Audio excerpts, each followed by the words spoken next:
What's happening in the area. Griselda, good morning to you. We understand that violence has erupted again this morning. What's the latest?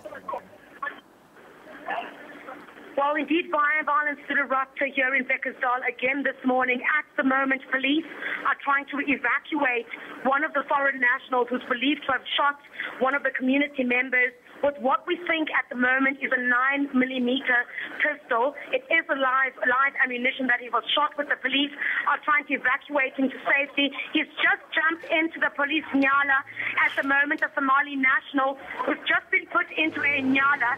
Police, as you can hear here next to me, the community members as well are quite upset about the fact that they're not able to reach this man. They're baying for his blood and calling for justice. More than 1,000 community members here have gathered and saying that they want this foreign national to come outside and explain why he shot the community member. Now, you'll recall from last week, these violent protests have been underway over allegations that the municipality, the Western Area municipality, is not providing adequate services. They started burning tyres this morning as well. The Nyala has just left now with the foreign nationals. The police presence in this area has been beefed up quite extensively. I'm not sure if you can hear me.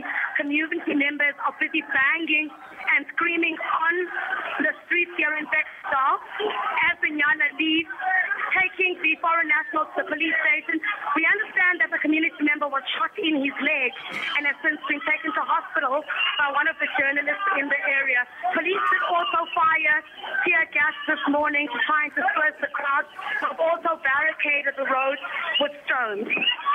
Now, we understand that some of the political leaders have visited the area, some of the ANC political leaders. Who else is in the area to talk to the residents? A meeting that took place yesterday with the MEC in Mekwe. You'll recall last week the community was calling for the MEC to come and intervene in what they say is maladministration and extensive corruption, which they allege is taking place at the Western Area municipality. So now, following yesterday's meeting, the community says they're not happy with the outcome of that meeting, and they say the MEC has failed to address their main concerns at the moment. So the community is back on the streets again. Schooling has also come to a standstill in the area. Standing in front of me here are thousands of community members who are carrying shamboks and machetes and also some sticks in their hands. We're basically trying to take on the police in this area. That's Griselda Lewis. Thank you so much for your time on the scene in Bekkersdal. And as you can hear, it sounds absolute chaotic. That's Griselda Lewis, our reporter on the scene.